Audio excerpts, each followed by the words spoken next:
Ô Dieu créateur, là au départ, bien avant le début des temps.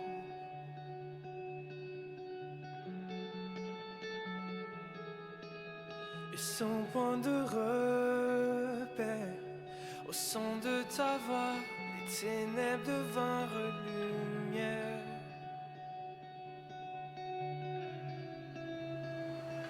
Et quand tu pars,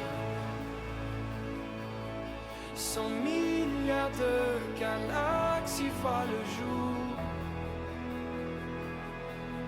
Et les planètes sont façonnées par ton souffle.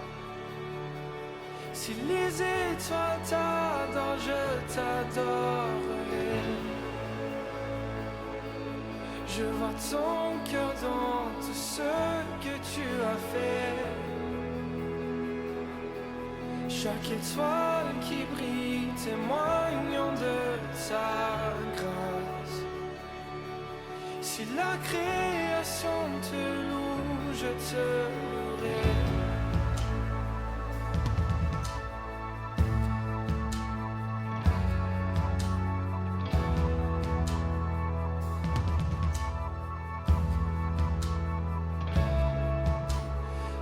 Dieu de promesses, ta parole est vraie, aucun mot n'est vide ou futile.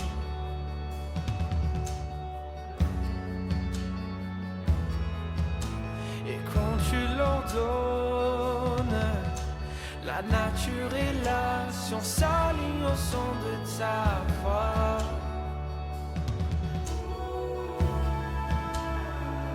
Et quand tu pars, 100 milliards de créatures prennent vie. En évolution vers tout ce que tu dis. Si elle parle de ta nature, j'en parlerai.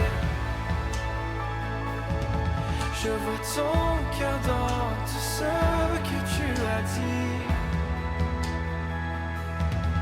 Les couleurs du ciel, une œuvre de ta grâce. Si la création te suit, je te suivrai.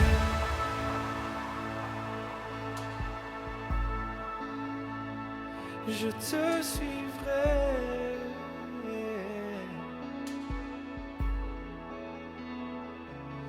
Je suivrai.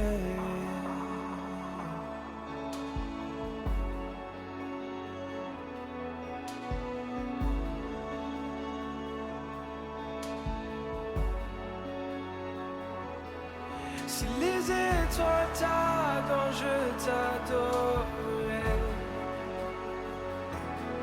Si les montagnes s'inclinent, je m'inclinerai. Et si les mers t'exaltent, je t'exalterai. Car si tout sur terre existe pour te louer, je te louerai. Si les vents suivent ta direction, je suivrai. Si les guerres silencieuses chantent, je chanterai. Si la somme de nos louanges semble infinie, alors nous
Bonjour, bonjour. Allô? Mais mon micro est ouvert, mais c'est pour savoir... Non, non. C'est correct, j'ai pris ta place.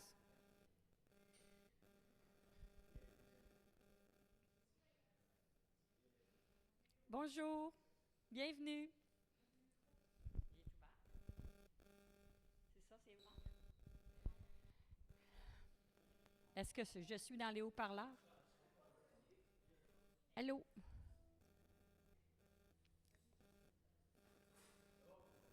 Bonjour tout le monde. Bienvenue ce matin. On veut vous saluer, vous qui êtes avec nous en différé, en direct. Alléluia, ça fait drôle d'être ici ce matin. Allez. Après une petite escapade de l'autre côté du continent. Très loin, en Afrique, au Congo-Brazzaville. Alléluia. Merci Jésus. Donc, s'il arrive un pépin, il y a une porte, elle est juste là. Tournez à droite, puis vous allez arriver directement à l'extérieur. J'espère que le Seigneur a fait quelque chose de beau pour vous durant notre temps à l'extérieur. Oh, amen. Alléluia, merci Jésus. Donc, on va offrir notre matinée au Seigneur. Alléluia, merci Seigneur. Jésus, merci pour ta présence. Merci pour qui tu es. Tu es tellement digne d'être honoré, loué, glorifié. C'est pourquoi, Seigneur, on ne veut absolument rien oublier concernant ta puissance. Tu es le bienvenu ce matin ici. Tu es le bienvenu, ceux qui ne peuvent se déplacer. Seigneur, toi, tu es présent. Que ton onction soit sur nous ce matin. Encourage-nous, fortifie ton Église, Jésus. En ton nom, amen. Donc, je vais vous inviter à vous lever. Il y en a qui sont déjà debout. Et puis, on va inviter Priscille à venir nous apporter dans la louange. Alléluia. Comme ça, ça va mieux. Je te mets ça là, Priscille. Je te l'ai laissé ouvert.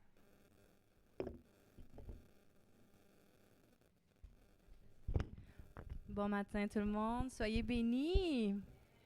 Vous savez que c'est un privilège de pouvoir louer notre Seigneur, hein? Puis là où 2 ou 3 sont réunis, Jésus est là. Alors il est parmi nous, amen. Parfait, gloire à Dieu. Et là, j'ai besoin de vous entendre.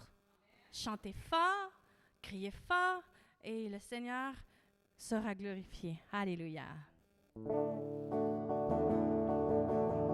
Dieu n'est pas mort, non, il est vivant. Dieu n'est pas mort, non, il est vivant. Dieu n'est pas mort, non, il est vivant. Je le sens dans mes mains, je le sens dans mes pieds, je le sens partout en moi. Dieu n'est pas mort, Dieu n'est pas mort, non, il est vivant. Dieu n'est pas mort, non, il est vivant. Dieu n'est pas mort, non, il est vivant. Je le sens dans les mains, je le sens dans les pieds, je le sens partout en moi. Faites les gestes quand on dit mains et pieds, hein?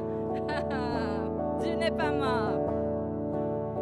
Dieu n'est pas mort, non, il est vivant. Dieu n'est pas mort, non, il est vivant. Dieu n'est pas mort, non, il est vivant. Je le sens dans mes mains, je le sens dans mes pieds, je le sens partout en moi. Je le sens dans mes mains, je le sens dans mes mains, je le sens dans mes pieds, je le sens partout en moi. Je le sens dans mes mains, je le sens dans mes pieds, je le sens partout en moi.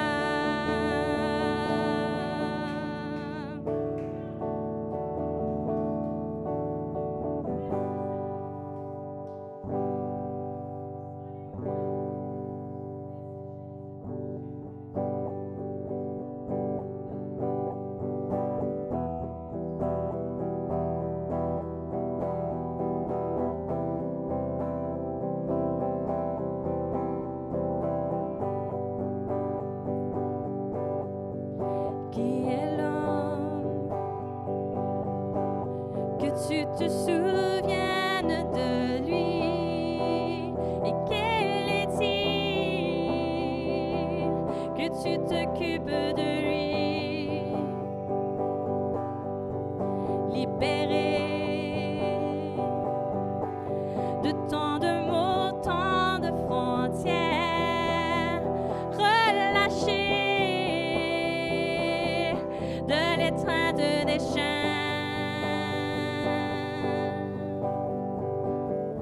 Non, rien ne pourra m'arrêter, mon cœur ne peut s'empêcher de chanter, tout en moi veut s'écrier, car toi seul est glorifié, Emmanuel, Dieu avec nous. Mon cœur chante un chant nouveau, affranchi de mon fardeau, Emmanuel, Dieu avec nous. Dieu, tu sais,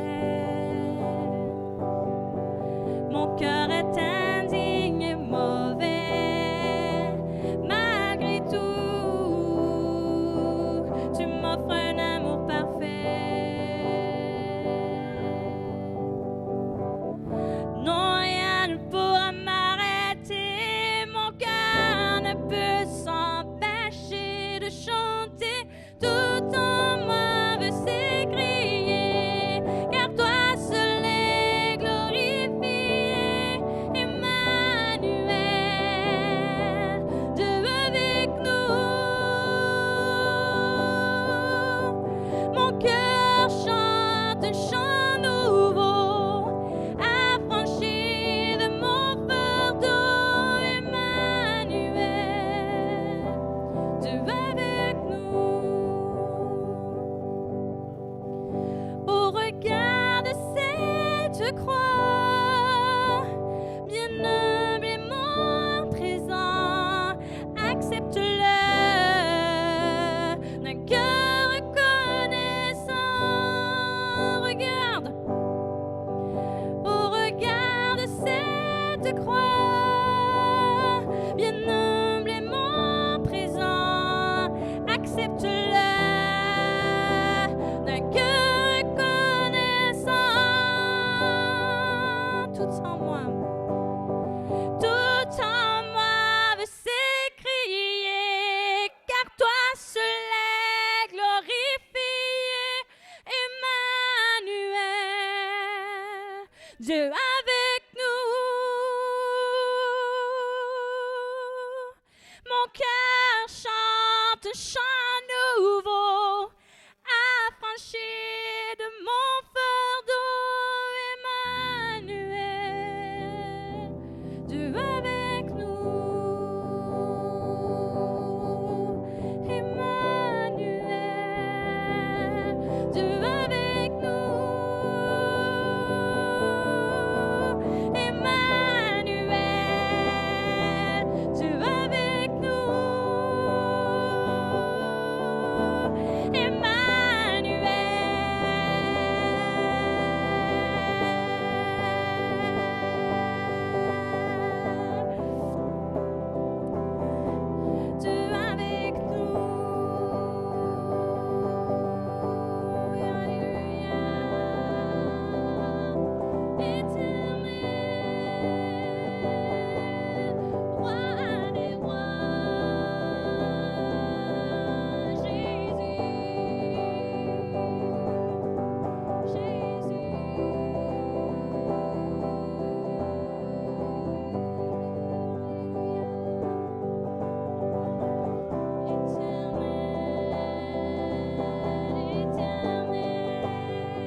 Je veux chanter les merveilles de ton amour.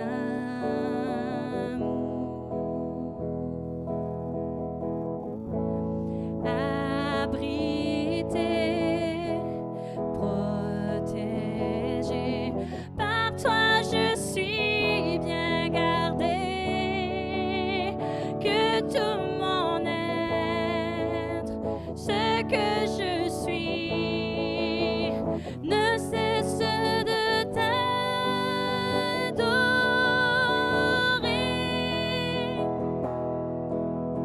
Vers l'éternel poussons des cris de joie. Gloire et puissance reviennent à notre roi. Les monts se prosternent et les mers mugissent au son divin de sa voix. Émerveillé par l'œuvre de tes mains, je veux t'aimer, te confier mon destin.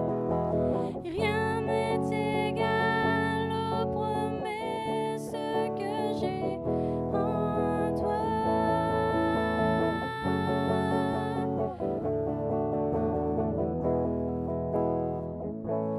Mon Jésus, mon Sauveur, rien n'est comparable à toi. Toute ma vie, je veux chanter les merveilles de ton amour.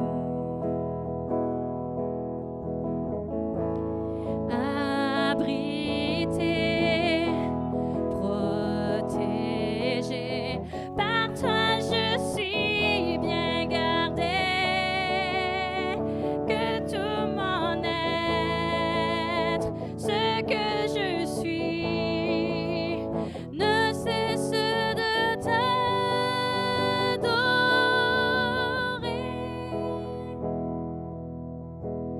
Vers l'éternel poussons des cris de joie. Gloire et puissance reviennent à notre roi. Les monts se prosternent et les mers mugissent au son divin de sa voix. Émerveillé par l'œuvre de tes mains, je veux t'aimer, te confier mon destin. Rien n'est égal aux promesses que j'ai en toi.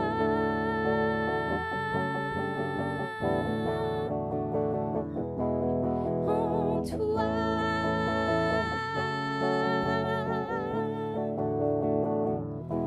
En toi, Jésus,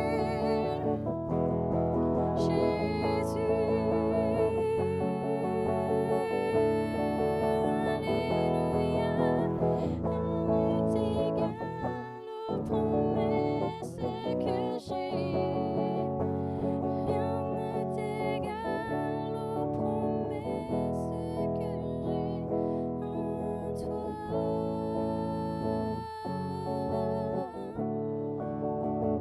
Jésus, Alléluia, éternel, gloire à ton nom, Jésus.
sa faveur reste sur toi pour plus de 1000 générations, sur ta famille et tes enfants et les enfants de leurs enfants, que sa présence t'environne là avec toi, à tes côtés, que le t'inonde et t'entoure.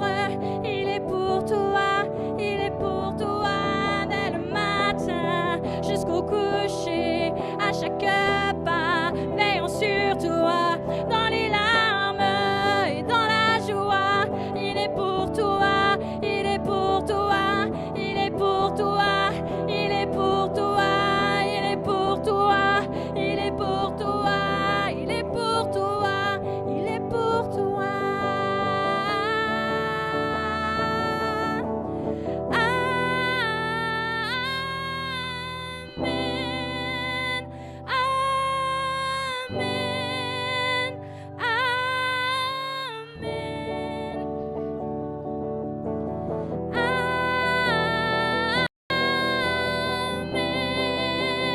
amen, amen.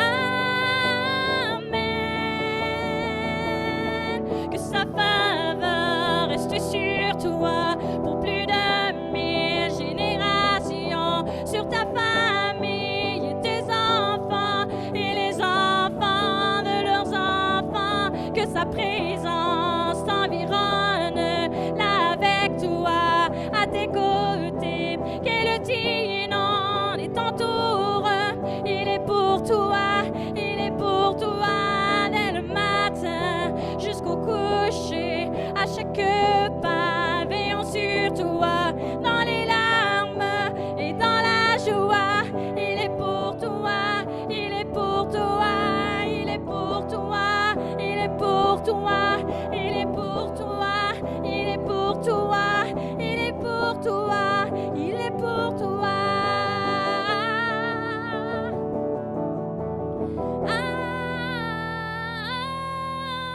Amen, amen, amen,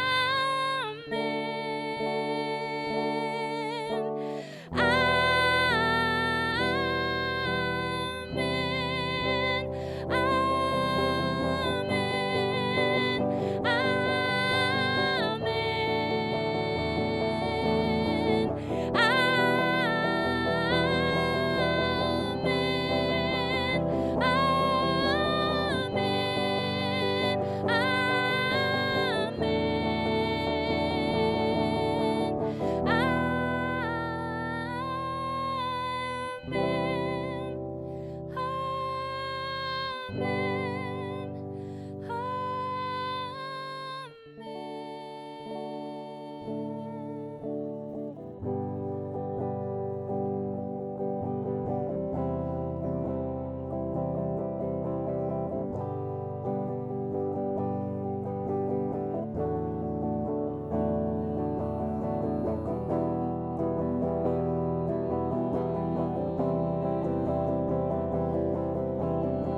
je viens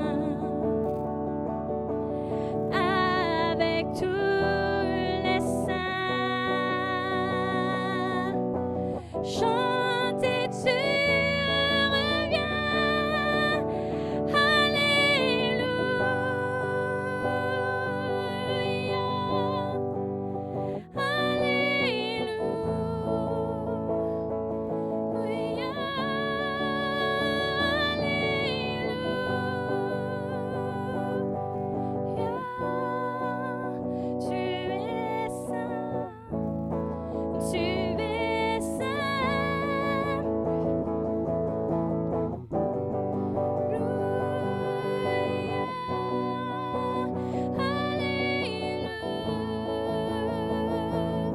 reviens.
il est saint, digne de toute louange. Nous nous préparons maintenant à prendre le repas du Seigneur. Il est bon de se rappeler les avertissements qui nous ont été donnés par les apôtres, c'est-à-dire de discerner dans le pain le corps du Seigneur Jésus et de discerner dans le vin son sang, et ceci afin de ne pas attirer un jugement ou une condamnation contre soi-même. Alors, c'est bon de s'examiner. Ce n'est pas un péché, vous savez, qui devrait nous empêcher de communier, parce que si on commet un péché, on n'a qu'à le confesser au Seigneur Jésus, qui est fidèle et juste pour nous le pardonner. Alors, une fois qu'on est pardonné, il n'y a pas de souci, on peut participer à la table du Seigneur. L'Évangile nous rapporte comme ceci: le dernier repas que Jésus a pris avec ses disciples, un repas rempli d'amour, rempli d'affection. Jésus savait très exactement ce qu'il était pour vivre, et il avait insisté pour expérimenter ce dernier repas avec ses disciples avant de souffrir. Pendant qu'il mangeait, Jésus prit du pain et prononça la prière de bénédiction, puis il le rompit et le donna aux disciples en disant: « Prenez, mangez, ceci est mon corps. » Puis il prit ensuite une coupe et remercia Dieu, puis il la leur donna en disant: « Buvez-en tous, car ceci est mon sang, le sang de la nouvelle alliance qui est versé pour beaucoup pour le pardon des péchés. » Seigneur, nous te remercions d'avoir accompli à la croix ce sacrifice ultime, ce sacrifice merveilleux. Tu as versé ton sang sur cette croix. Tu l'as porté toi-même au-delà du voile. Tu as aspergé le propitiatoire pour nous obtenir la faveur de Dieu. Et tu l'as versé également sur l'autel afin d'accomplir pour nous l'expiation de nos péchés. Par ton sacrifice, Seigneur Jésus, tous nos péchés sont pardonnés et notre relation est rétablie avec le Père Céleste. Grâce à ton amour, grâce à ton sacrifice. Seigneur, nous te disons merci pour ce que tu as fait à la croix. Merci. Prenons maintenant les éléments. Alléluia.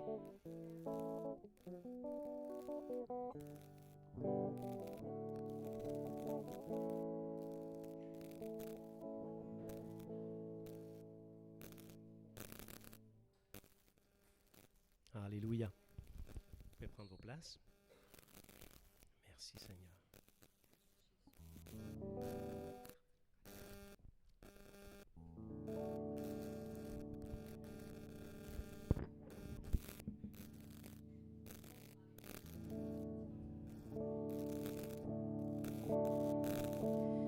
Tu t'es abaissé pour l'humanité.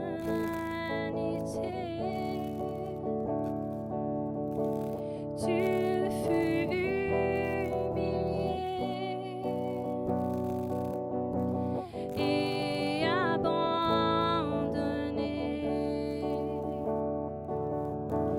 Ta mort est ma vie. Tu payas le prix sans crainte aujourd'hui. Mon âme s'écrie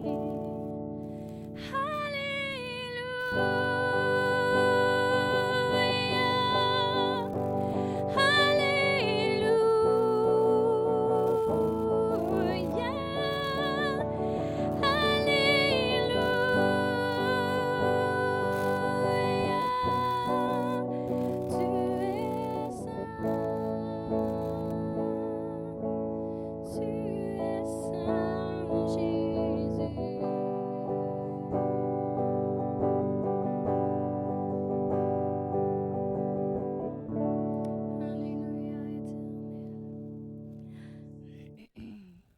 C'était bon de louer son nom, à n'en perdre la voix. Merci Seigneur pour ta présence dans ce lieu ce matin. Alors pour les annonces, vous les avez vues se passer ce matin. On a un progrès vers l'avant. Au niveau des anniversaires, on souhaite joyeux anniversaire à Michel, qui est le 8. Ah ouh! Joyeux anniversaire à Michel. Et puis, c'est ça, là. Je vais céder le micro. T'avais-tu d'autres choses? Je vais céder à la doyenne. Doyenne, ancienne, Pasteur. révérend, vous pouvez faire ça. Alléluia. Merci Seigneur. Merci Jésus pour qui il est. Juste des petites annonces. N'oubliez pas de prier pour quelqu'un. C'est important.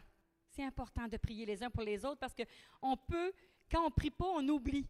On oublie. Donc, prions. Prions pour les uns pour les autres. Prions pour son Église.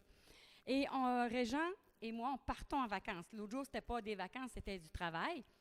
On aimerait ça, vous soyez fidèles, venir encourager ceux qui vont emporter la parole. Alléluia. D'être présents. Merci Jésus. Je vais prier pour les dîmes et l'offrande. Donc, le panier est sur le comptoir pour ceux qui ont leur offrande. Allez le déposer, il n'y a pas de souci. Seigneur Jésus, merci parce que tu es présent ce matin. Ça met un baume sur notre âme, un baume sur notre cœur. Viens bénir, guérir tous ceux qui sont malades, tous ceux qui sont affectés. J'ai encore un restant de grippe que j'ai attrapé. Donc, la voix me manque. Mais Seigneur, tu es présent, tu es avec nous. Et tu étends ton sang précieux sur tous ceux qui ont besoin de ta main dans leur vie. Bénis les dîmes, bénis les offrandes, bénis ceux qui donnent. Seigneur, à Saguenay, il y a une moisson qui est prête à être recueillie. C'est pourquoi, Seigneur, tu multiplies ces argents-là pour faire avancer ton royaume ici à Saguenay, faire reculer les ténèbres, te dévoiler à tous ceux qui te cherchent de tout leur cœur, leur âme. Merci, Jésus, en ton nom. Amen. Donc, je pense que j'ai fait le tour. Juste inviter Régent à venir prêcher. Merci, Jésus.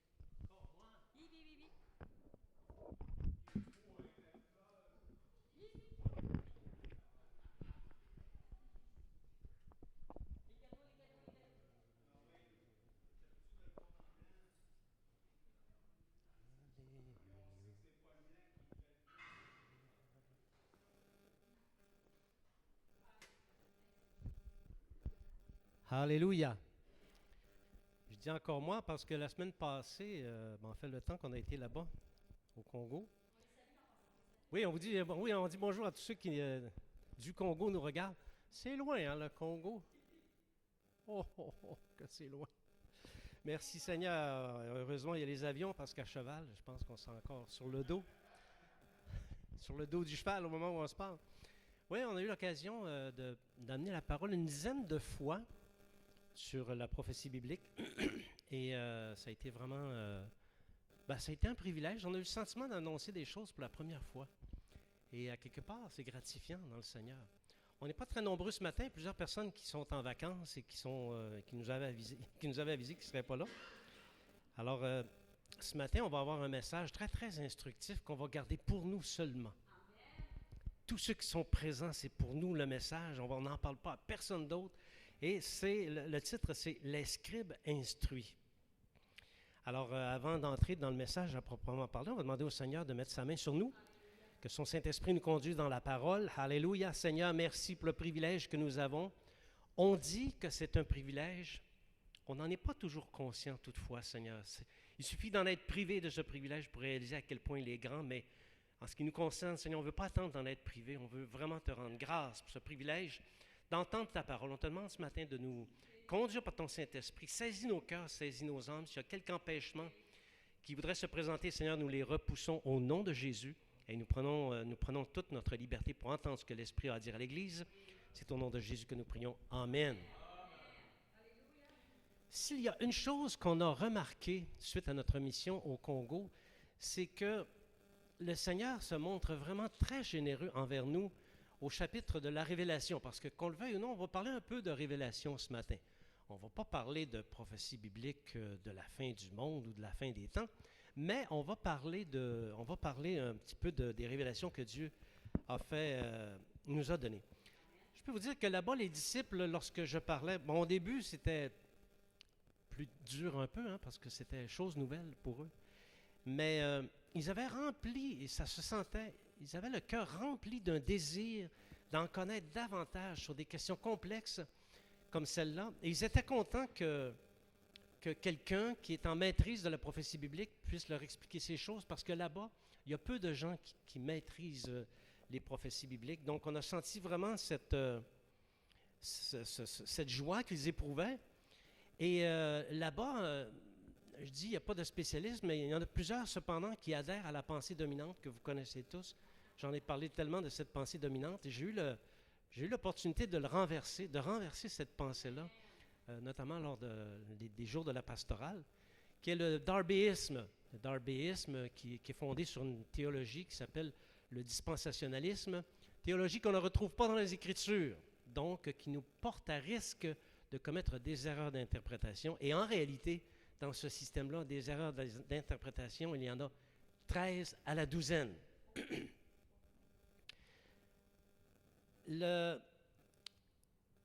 Un des enseignants là-bas a repris la pôle un mercredi, après avoir entendu quelques messages, et il a dit ceci, on ne l'a pas ici, mais il a dit ce passage.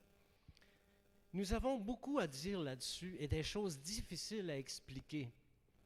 Parce que vous êtes devenus lents à comprendre.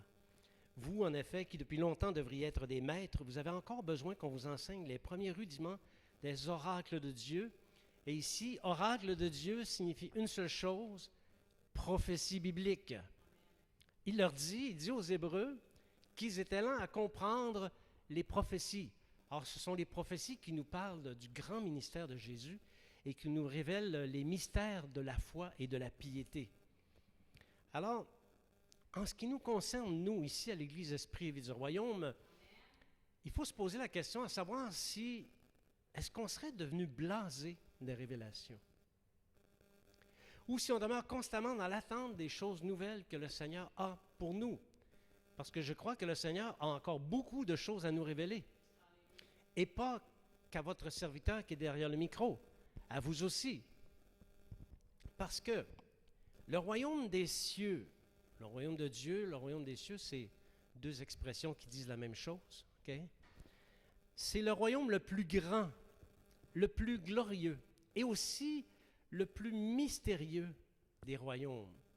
C'est mystérieux, le royaume de Dieu. Et c'est pourquoi qu'on soit disciple ou leader, il est nécessaire de chercher le royaume de Dieu. On ne peut pas être chez soi, dodo, métro, boulot, ou une chaise, une Bible, une réunion, comme je dis souvent, être chez soi et ne pas chercher le royaume de Dieu. Non, mais on va mourir si on ne cherche pas le royaume de Dieu. C'est l'encouragement du Seigneur qui disait « Cherchez premièrement le royaume et la justice de Dieu, et toutes ces choses vous seront données par-dessus. » Tout ce qui est l'objet de tes préoccupations actuellement, ça va t'être donné par-dessus si tu cherches premièrement le royaume et la justice de Dieu.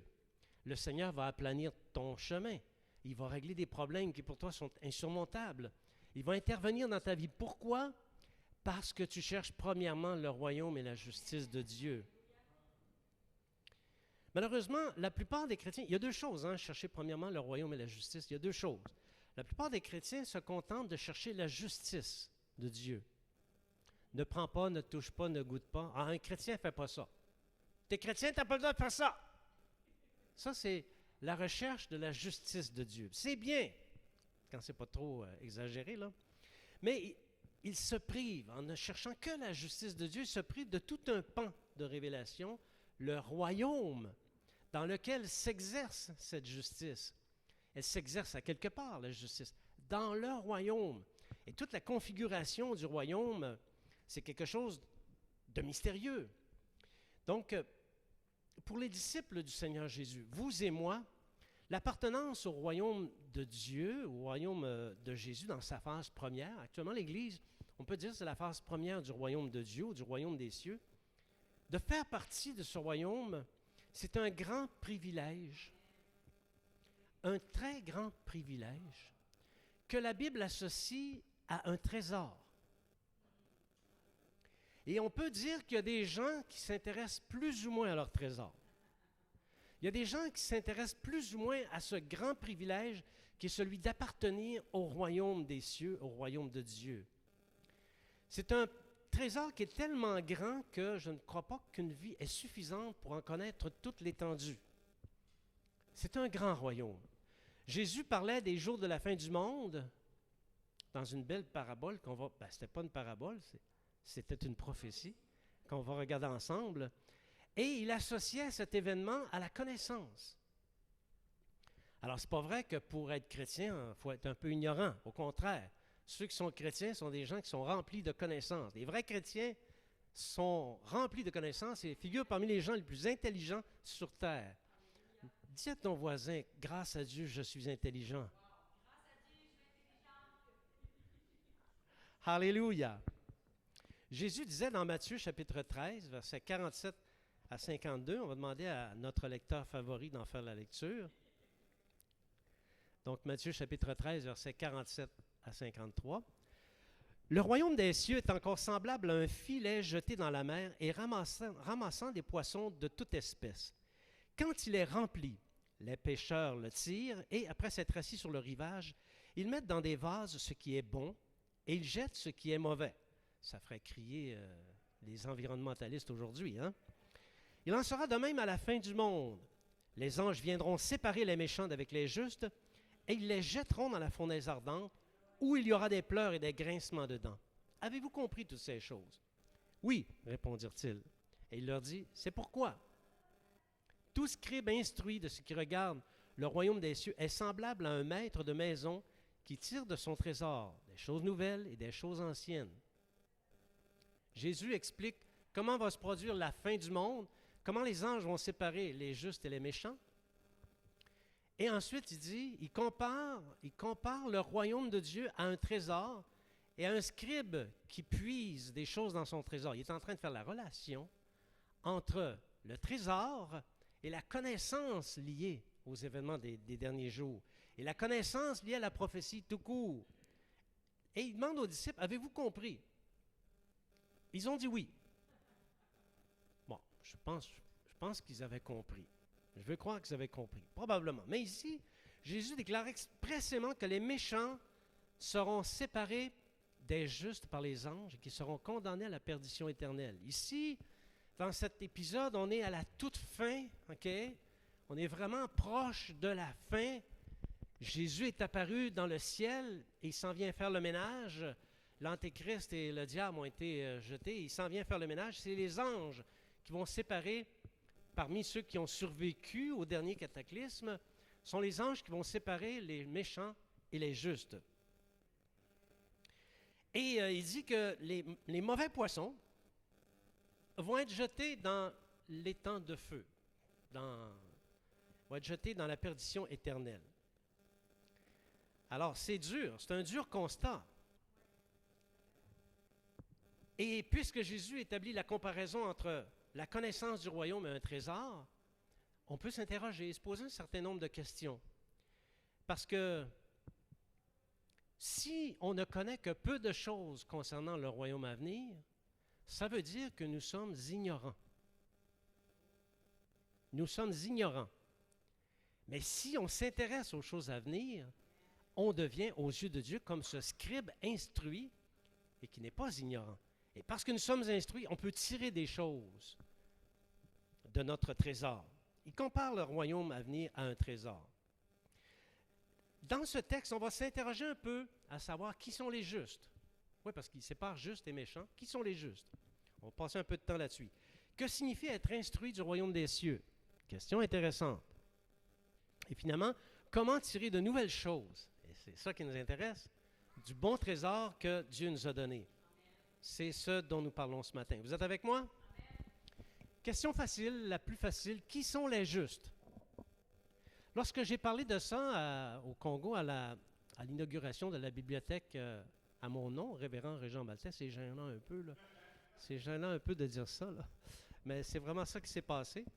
Il y avait un dignitaire qui était présent, c'était le directeur du département du livre et de la littérature, et qui était présent. Et lorsque on est allé visiter la bibliothèque, il m'a dit vous m'avez appris beaucoup de choses ce matin.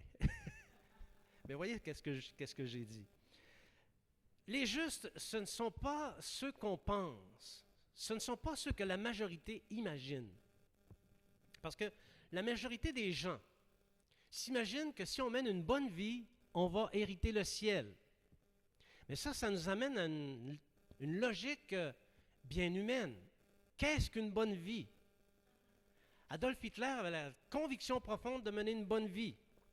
Qu'est-ce qu'une bonne vie? Et quels sont les paramètres que Dieu va utiliser pour séparer les bons et les justes? Si c'est ça. Est-ce que c'est 50% de bonnes œuvres plus 1 qui va nous amener au ciel? Et ceux qui ont 50 moins 1, donc 49, vont être des méchants poissons et ils vont être jetés à la perdition? Comment Dieu fonctionne-t-il? Contrairement à ce qu'on pense, ça c'est très loin de la vérité. Ce que je viens de dire, là, c'est pas ça la vérité. C'est très loin de la vérité. Dieu n'a pas une balance super surnaturelle selon laquelle, avec une certaine quantité de bonnes œuvres de qualité, mettons 50% dans ta vie, plus 1, ça va t'emmener au ciel et en dessous, tu vas en enfer. Non, les Saintes Écritures sont formelles. Elles disent que tous ont péché et sont privés de la gloire de Dieu. Nous avons tous péché. Et parce que nous avons péché, nous sommes privés de la grâce, de la gloire de Dieu. Un jour, je rendais témoignage à une femme qui pensait être parfaite. Mais je disais, non, mais tu as besoin d'être sauvé, tu as besoin que tes péchés soient pardonnés. Depuis que tu es venu au monde, elle avait, je ne sais pas, moi, 70 ans, depuis que tu es venu au monde, tu en as commis des péchés. Oh, là, ça a été difficile, OK? Tu n'as jamais menti, tu n'as jamais dérobé, tu n'as jamais été hypocrite, ça ne t'est jamais arrivé de pécher. Ben oui, tu as péché, parce que nous avons tous péché. Et à cause de ça, on est privé de la gloire de Dieu. Donc, par défaut, nous sommes privés de la gloire de Dieu. On est tous condamnés par défaut. Dès le jour de la naissance, on est tous destinés à hériter de la colère de Dieu. C'est ce qu'on appelle en théologie le courroux. Hein, on chante ça à Noël. Noël il est venu pour nous libérer du courroux. Le courroux de Dieu, c'est la colère universelle. Ou l'état de perdition naturel hérité des premiers parents et qui se transmet de génération en génération et que Jésus est venu briser. Jésus n'a pas hérité de ça. Les Saintes Écritures montrent que Dieu a prévu de sauver les hommes, ou du moins de rétablir la faveur et la relation avec les hommes par le moyen de sacrifices sanglants qu'on retrouve dans la loi de Moïse. On ne va pas parler de ça aujourd'hui. C'était le principe de une vie pour une vie. Tu as commis un péché, tu es digne de la mort, on va prendre une brebis, la vie de la brebis, on va offrir le sang d'une certaine manière et sa vie va compenser pour ta vie, tu vas être pardonné. Sauf que très vite, cette manière d'obtenir la faveur de Dieu est devenue obsolète, c'est-à-dire les Juifs étaient plus capables de demeurer saints par le moyen des sacrifices. Et Dieu a quand même vu que les conditions qu'il avait fixées par la loi étaient difficiles à suivre de la part des Juifs. Alors les Juifs ont rejeté ce moyen. Et pas que les Juifs, parce qu'il n'y avait pas que les Juifs qui offraient des sacrifices. Beaucoup de peuples sur la terre offraient des sacrifices, et pas que eux. Alors le moyen que Dieu avait prévu a été rejeté. Alors Dieu, le Dieu Tout-Puissant, s'est dit ceci: je donne le tout pour le tout. Quelle est la chose la plus précieuse que vous avez entre les mains? Ce n'est pas votre TT, votre VTT, votre 4x4. Quelle est la chose la plus précieuse que vous avez entre vos mains? Votre vie, la vie de votre conjointe, de votre épouse, la vie de vos enfants, c'est ce que vous avez de plus précieux. Alors, qu'est-ce que Dieu avait de plus précieux? C'était son Fils, son unique. Il n'en avait qu'un. Il n'y en avait pas 5, 7, 10, 12. Il n'y avait qu'un seul Fils, et c'était le Fils de Dieu qui avait une réputation dans le ciel. Et il a dit, je vais donner ce que j'ai de plus précieux, mon propre Fils. L'apôtre Pierre a dit de Jésus, et il a qualifié le sacrifice de Jésus de la manière suivante, dans le livre des Actes, chapitre 4, verset 12. Le livre des Actes des Apôtres, chapitre 4, verset 12. Il n'y a de salut en aucun autre. Salut, c'est-à-dire la possibilité d'être sauvé. En aucun autre. Car il n'y a sous le ciel,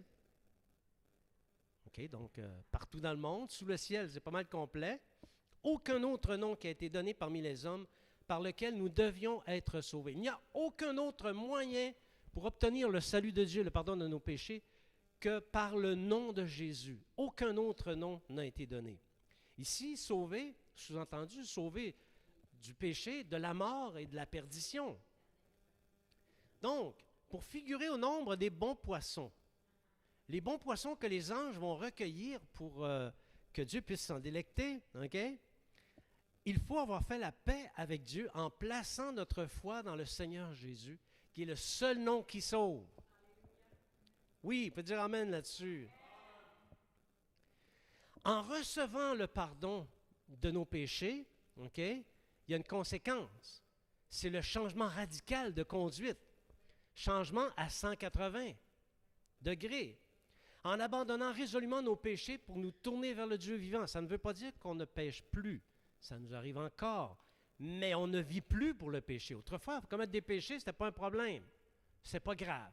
Tout le monde le fait. Fais-le donc. Mais aujourd'hui, on fait tous nos efforts au nom de Jésus pour ne plus commettre de péché dans notre vie. Alléluia. Donc, cet état de fait, accepter Jésus et changer de conduite, ça fait passer du royaume de la perdition, du royaume des ténèbres, au royaume de son admirable lumière. J'étais perdu, maintenant je suis sauvé. Pourquoi? À cause du nom de Jésus et à cause du sacrifice de son sang. Alors voilà ceux qui sont justes aux yeux de Dieu. Voilà qui sont les bons poissons aux yeux de Dieu. Et ce sont eux qui vont être retenus et choisis par les anges pour hériter du royaume des cieux. Amen. Bon, là maintenant on sait qui sont les bons poissons, on les a bien identifiés. Que signifie être instruit du royaume des cieux? Bien, c'est une bonne question. Puis quand vous posez des bonnes questions comme celle-là, je suis heureux. Être instruit du royaume des cieux, est instruit du royaume des cieux celui qui entre dans la connaissance et l'expérience du témoignage de Jésus. On a parlé de ça beaucoup, dans une série, l'esprit de la prophétie, le témoignage de Jésus. Et ça se produit par la connaissance des oracles de Dieu ou des prophéties que Dieu a données, et aussi par le biais de l'obéissance aux évangiles. Parce que si je crois à la prophétie, mais que je transgresse les commandements ou que je n'obéis pas à l'évangile ou encore aux enseignements des apôtres, ça fait de moi un menteur. Alors, il faut obéir également au Saint-Esprit, parce que qui est en relation avec Jésus a reçu le Saint-Esprit, et le Saint-Esprit, c'est une personne. Il nous parle. Le Saint-Esprit me parle. Et le Saint-Esprit doit vous parler. Pas une fois par année, le jour de la Pâque. À tous les jours, le Saint-Esprit doit te parler, te dire, voici la conduite que tu vas tenir. Il nous est arrivé une petite anecdote, je ne raconte pas, mais là-bas au Congo, une petite anecdote, une platitude, on peut dire, qui nous est arrivée. Et lorsque la platitude est arrivée, non à haute voix, mais j'ai dit à mon intérieur, Seigneur, tu es en contrôle, tu nous donnes la conduite à tenir. Il y avait une menace, et la menace, par la grâce de Dieu, s'est dissipée. Alléluia. Parce qu'on a écouté le Saint-Esprit. Ça se réalise aussi quand on lit et quand on médite les Saintes Écritures. Pas juste lire. Bon, j'ai 3 chapitres à lire ce matin. Le pasteur a dit qu'il faut lire 3 chapitres. Je suis pressé, il faut que j'aille travailler. OK. Non, pas seulement lire. Méditer aussi les Saintes Écritures. C'est lorsqu'on médite les Saintes Écritures qu'on reçoit la révélation de Dieu. Alléluia. Ça se produit également, la connaissance et l'expérience du témoignage de Jésus quand on se tient dans la communion fraternelle et qu'on vient aux réunions de l'Église. Il y a actuellement une perversion qui circule en Occident et malheureusement, il y a beaucoup d'Africains, lorsqu'ils arrivent ici en Occident à cause de Mammon, okay, le dieu de l'argent, ils se laissent séduire par cette séduction-là qui est celle de dire « pas besoin d'aller à l'Église ». Quand un chrétien raisonne comme ça, quand il dit « j'ai pas besoin d'aller à l'église », c'est comme le gars qui est marié, okay, avec une femme super séduisante, mais qui ne sent pas le besoin de lui donner de l'affection. T'es-tu marié ou tu ne l'es pas? Ben, si tu es marié, exerce ton droit conjugal. Moi, je n'ai pas besoin de leçons pour ça, ça vient tout seul. Mais on voit le non-sens.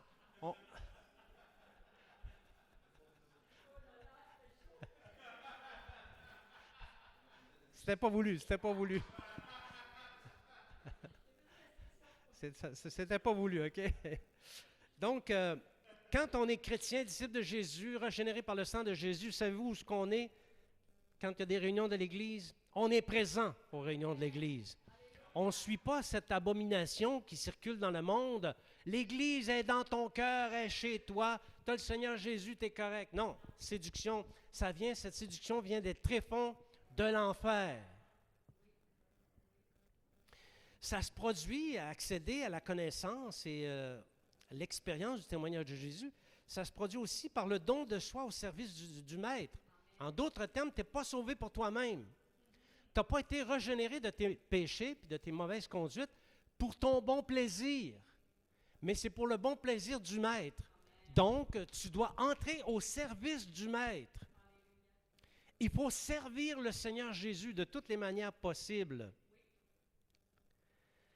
Et toutes ces expérimentations doivent se faire dans un amour fraternel. Donc, on ne sert pas le Maître dans le but d'en retirer un privilège. On sert le Maître parce que c'est le Maître et parce qu'il en est digne. Alléluia. Et dans la dignité se trouve l'amour les uns pour les autres. Vous devez m'aimer même quand je ne le suis pas aimable. Et je dois vous aimer même quand vous n'êtes pas aimable. Ça n'arrive pas souvent. Mais je dois vous aimer en toutes circonstances et vice-versa. Donc, grandir dans les choses qui concernent le royaume des cieux, parce que c'est de ça qu'on parle, ça demande du temps. Ça demande de la consécration et du sérieux. Ça demande des années. C'est la raison pour laquelle la Bible exhorte à ne pas confier de responsabilité à un jeune converti parce qu'il peut s'enfler la tête et s'imaginer que lorsqu'il se lève, Dieu peut aller se coucher parce qu'il est debout.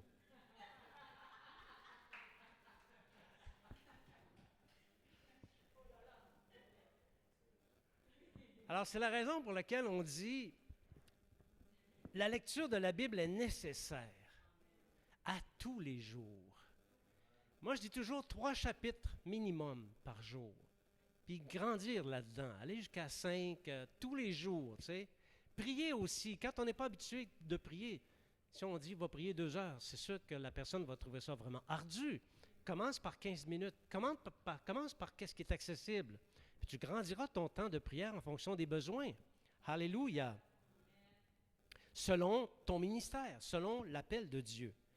Et pour grandir, il faut aussi écouter et imiter la foi de ceux qui nous sont précédés. Tous autant que nous sommes, notre foi est construite de ce qu'on a lu dans les Écritures, de ce qu'on a vécu dans l'Église, de notre culture chrétienne et aussi de ce qu'on a appris de la part de nos maîtres dans la foi. de ceux qui nous ont précédés dans la foi. Parce que quand moi je me suis converti, quand j'avais un jour, un mois de nouvelle naissance, il y en a tout autour de moi qui avaient déjà 25-30 ans d'expérience de vie chrétienne. C'était nécessaire pour moi d'écouter ces gens-là. C'est faux de penser qu'après 3 à 5 ans de vie chrétienne, on devient des maîtres. On est davantage en mode d'affermissement encore. Parce que la chute chez le chrétien peut intervenir à tous les âges. Tous les âges. J'ai vu des chrétiens de 20 ans lâcher le Seigneur. Beaucoup, au début, lorsqu'ils commencent à s'approcher, beaucoup. Mais ce n'est pas parce que ça fait 20 ans que tu es à l'abri. Fais attention, le diable peut te tendre un piège et puis tu peux tomber solidement dedans. Alors, c'est la raison pour laquelle on doit toujours être soumis au plus vieux dans le Seigneur. Ici, le plus vieux dans le Seigneur, c'est moi. C'est plate, hein? Et aussi Mimi. Mais tu as 5 mois plus jeune que moi, on ne l'oublie pas, hein?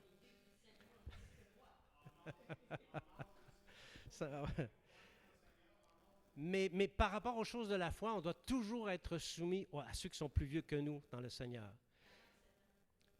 Ensuite viennent les attitudes de cœur, parce que les attitudes de cœur vont vraiment montrer qu'est-ce qu'il y a en dedans.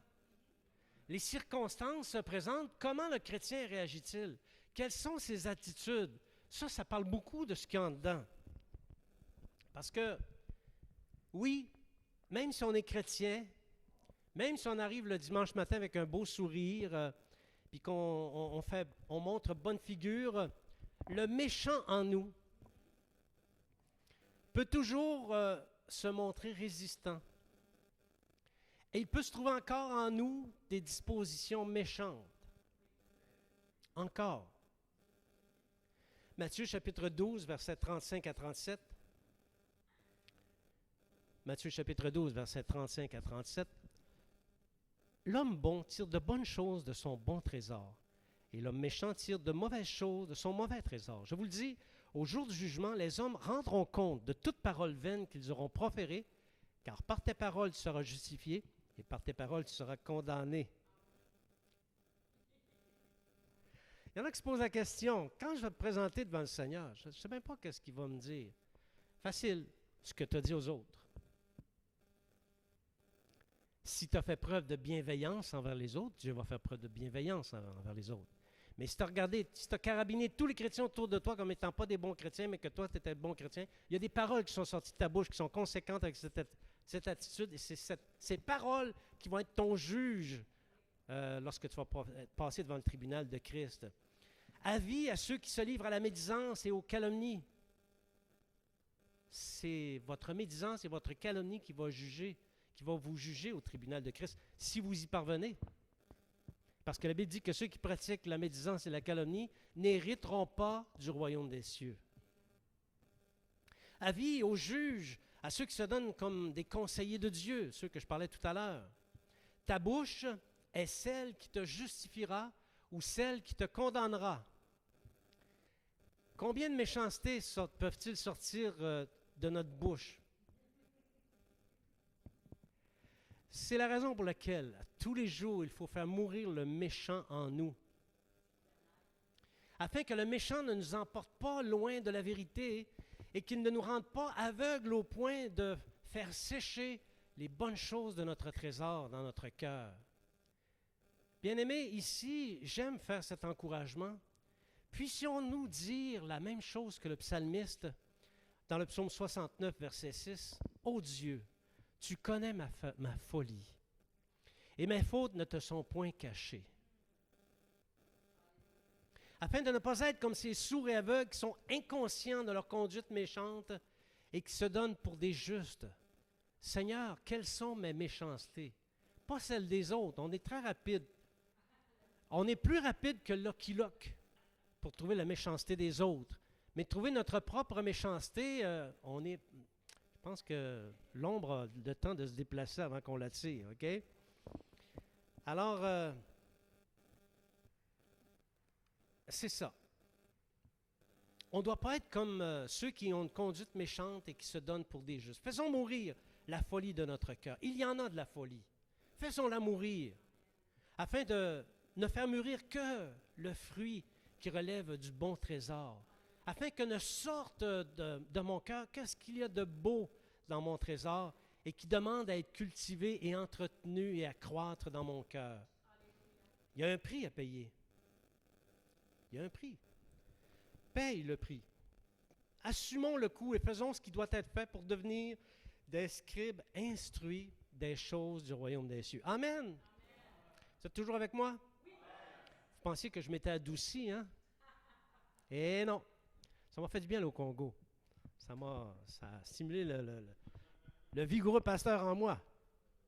Tirer de nouvelles choses du trésor. Les deux premiers points qu'on a parlé sont des points qui mettent la table, on peut dire, qui nous aident à déterminer quelles sont les vraies choses et quelles sont les choses pour lesquelles on doit se tenir en garde. Maintenant, comment tirer de nouvelles choses du trésor? Parce que c'est un peu ça qui nous intéresse ce matin. Les scribes instruits sur le royaume des cieux tirent beaucoup de choses de leur trésor. Beaucoup. Quand ils parlent, ils enseignent les oracles de Dieu. Ils enseignent les choses qui concernent le royaume des cieux en allant chercher, en allant puiser dans leur trésor des choses anciennes et des choses nouvelles. Mais avant de commencer à parler de comment tirer les nouvelles choses, c'est ça, au fond, qui devrait nous interpeller, on va en parler. Il faut quand même parler de comment tirer des choses anciennes. Qu'est-ce que c'est les choses anciennes? Tirer des choses anciennes du trésor, bien, ça signifie avoir recours à des connaissances ou des expériences du passé, c'est-à-dire des choses connues, des choses qu'on a déjà expérimentées. Hein? Tu parles à un chrétien, il dit, moi, dans telle passe actuellement, écoute, j'ai déjà expérimenté ça. Je vais te dire comment le Seigneur m'a conduit là-dedans. Trésor, mais d'une chose passée. Parce que les choses anciennes, même si elles sont anciennes, ça ne signifie pas qu'elles sont banales ou anodines. Elles sont précieuses, notamment parce qu'elles font partie d'un trésor. Normalement, on met pas de... On a un mot québécois, un mot fourre-tout, je vais l'utiliser, là. Mais normalement, dans un trésor, on ne met pas de cochonnerie. Moi, je connais personne qui a un trésor qui met dedans des choses made in China. Oh non, ça, c'était trop poussé, celle-là. On ne met pas de cochonnerie dans notre trésor. Il n'y a que des bonnes choses dans notre trésor. On ne met pas des choses même qui ont peu de valeur. Oui, ça a une valeur, mais ça a peu de valeur. Non, peu de valeur, ça n'a pas de place dans un trésor. Et en plus, on sait très bien que le trésor qui est en nous ne vient pas de nous, mais il vient d'en haut. C'est Dieu qui nous l'a donné. Alors, les choses anciennes qui composent notre trésor, à nous qui avons placé notre foi en Jésus, c'est la parole et toutes les leçons que nous avons apprises de l'enseignement des Saintes Écritures. Ça, c'est un trésor. Ça a une valeur à nos yeux, ça a une valeur aux yeux de Dieu aussi. Notamment parce qu'elles viennent d'en haut et aussi parce qu'elles ont été écrites sur les tablettes de nos cœurs. Ces belles expériences qu'on a faites, fondées sur les Saintes Écritures, ont été écrites avec une encre indélébile sur les tablettes de nos cœurs. Même ces choses anciennes forgent notre âme et notre être tout entier et notre caractère chrétien. Personnellement, ça fait 47 ans maintenant que je suis au service du Seigneur, que je suis disciple de Jésus. Et j'ai coutume de dire, je le dis souvent, ça fait des années que je le dis, tout mon être est structuré par les Saintes Écritures et par la vie de disciple. Je ne suis pas capable d'envisager la vie autrement que comme ça.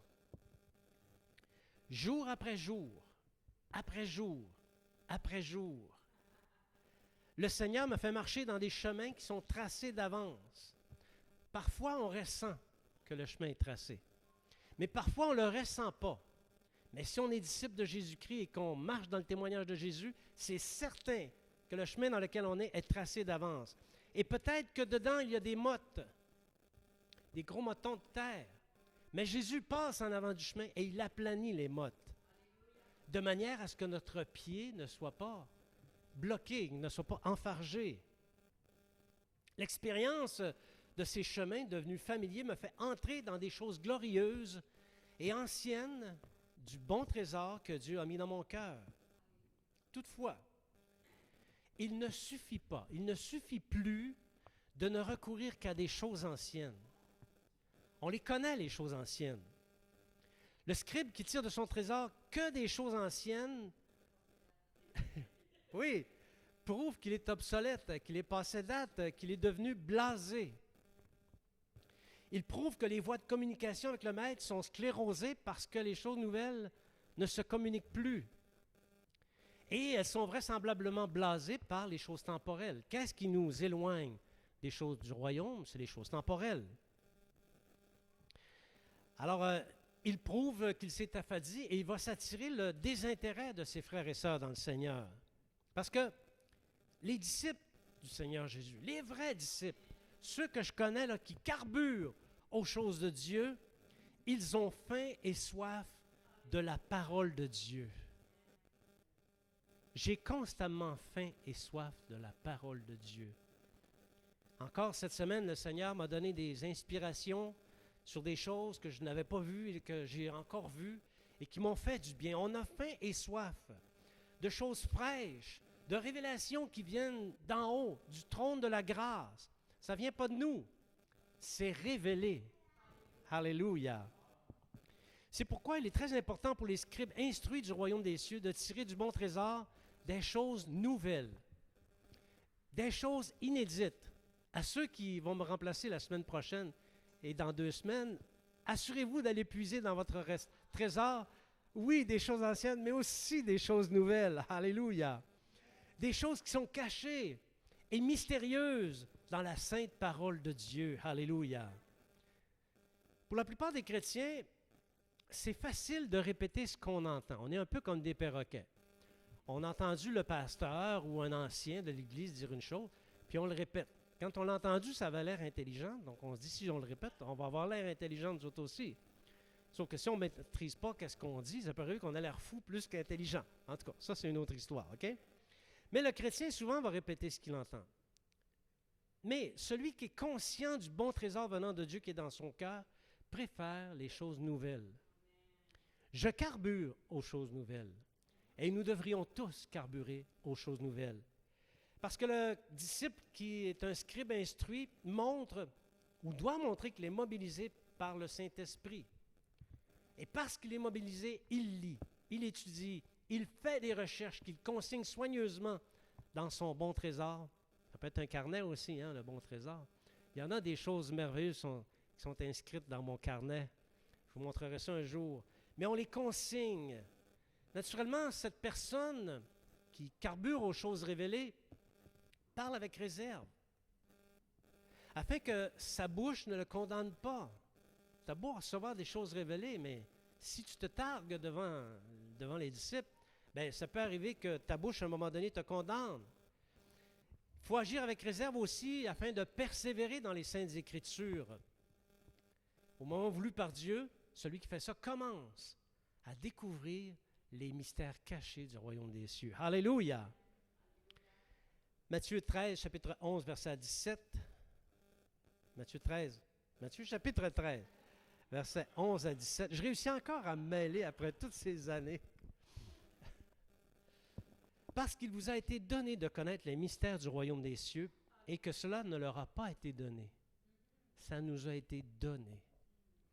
Car on donnera à celui qui a, il sera dans l'abondance, mais à celui qui n'a pas, on ôtera même ce qu'il a. Mais heureux sont vos yeux parce qu'ils voient et vos oreilles parce qu'elles entendent. Je vous le dis en vérité, beaucoup de prophètes et de justes ont désiré voir ce que vous voyez et ne l'ont pas vu, entendre ce que vous entendez, ils ne l'ont pas entendu. Ici, bien entendu, il était question du Seigneur Jésus, mais c'est applicable à tous les oracles de Dieu, à toutes les prophéties. Beaucoup de prophètes ont donné des prophéties sans comprendre qu'est-ce qu'ils disaient, sans comprendre qu'est-ce qu'ils donnaient au peuple. Mais ils aimeraient ça voir les choses que nous on voit, comprendre les choses que nous on a compris. La connaissance des mystères du royaume des cieux nous est donnée, bien-aimés. Et Dieu en rajoute afin qu'on soit dans l'abondance. Dieu veut que nous soyons dans l'abondance. À ceux qui connaissent peu ou rien des mystères du royaume de Dieu, il leur sera ôté même ce qu'ils pensent avoir. Alors, il faut qu'on soit heureux.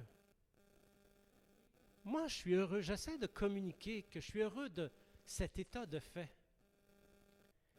Heureux de ce que l'Esprit nous a révélé sur le royaume des cieux, Parce que ce sont des choses que tous les prophètes et justes avant nous auraient aimé savoir, mais ça ne leur a pas été donné. Ils étaient comme des canaux afin que nous, aujourd'hui, on puisse le comprendre. Ainsi, à celui qui est mobilisé par la grâce pour tirer des choses nouvelles dans la prophétie, sera dévoilé les choses cachées de toute éternité, et il sera heureux. Heureux. À celui qui est mobilisé pour l'amour de la vérité, ce n'est pas tout le monde qui est mobilisé par les oracles, tout le monde devrait l'être, mais ce n'est pas tout le monde. Il y en a qui sont plus mobilisés par l'amour de la vérité. Il sera dévoilé la richesse et la profondeur de la vérité, et il sera heureux.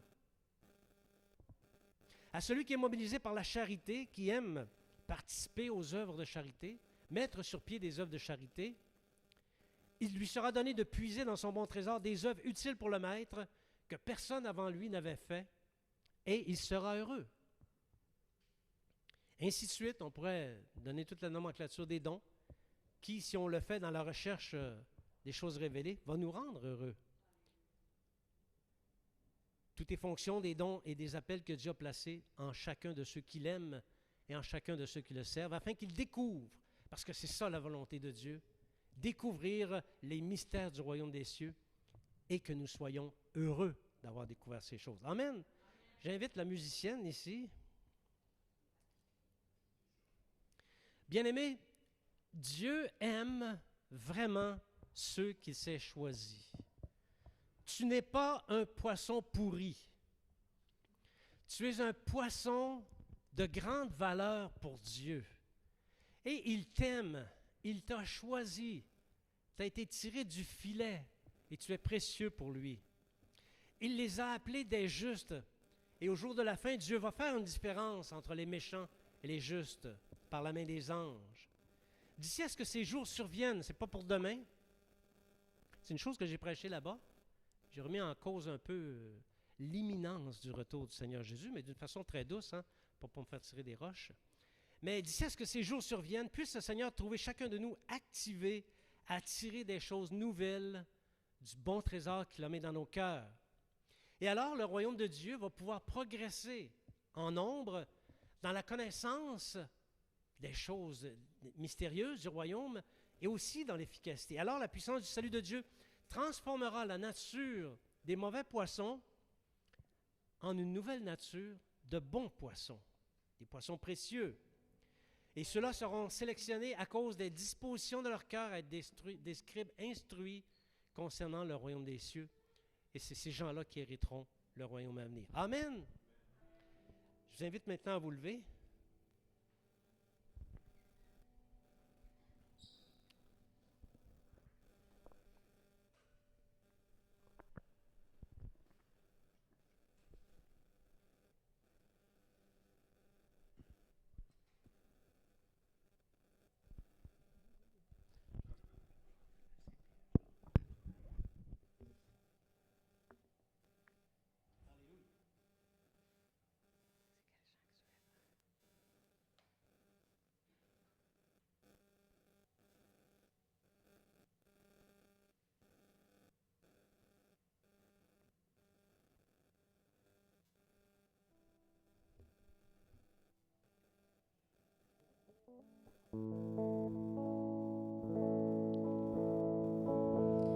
Mon Jésus,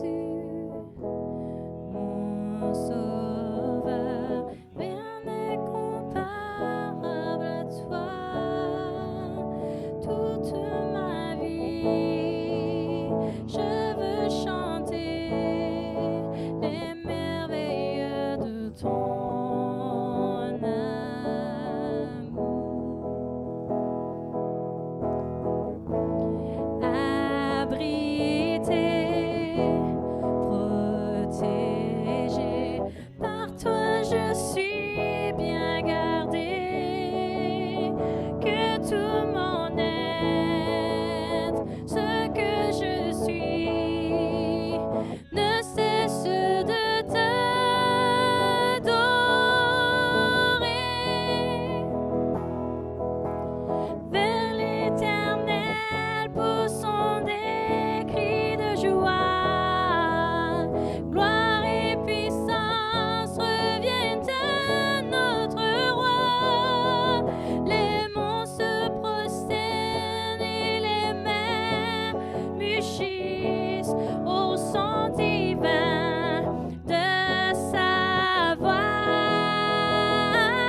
Alléluia.